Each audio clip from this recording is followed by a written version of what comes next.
ដល់ស្វាយអីទេខ្ញុំអត់ស្គាល់ដែរស្វាយពីសម័យណាមកទេខ្ញុំស៊ូអ៊ំខ្ញុំគាត់កើតប្រហែលគាត់អាយុ8 8 78គា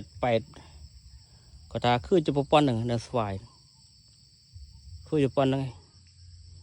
ប៉ុនរងថ្ងៃនេះអាស្វាយចេះអាស្វាយបុរាណធំចេះគឺមានតំមេងមានរឹសតំមេងតមោកពោអីហ្នឹងត្រូវប៉ាន់បាទនេះឮសូថាអ៊ំរលក់ដែរប៉ុន្តែ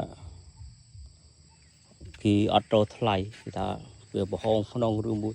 ក៏មិនទេបើតាមគំនិតខ្ញុំវិញខ្ញុំអត់ចង់ឲ្យលក់ទេចង់ឲ្យលក់ទៅចង់ទុកគេអាកជាវត្ថុបុរាណប៉ុន្តែនៅភូមិជលូងនេះពេលច្រើនអាស្វាយ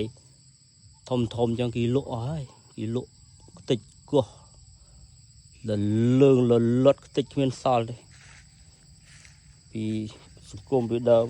គ្មានអាណាលក់គ្មានអាណាអីទេនេះគ្មានសល់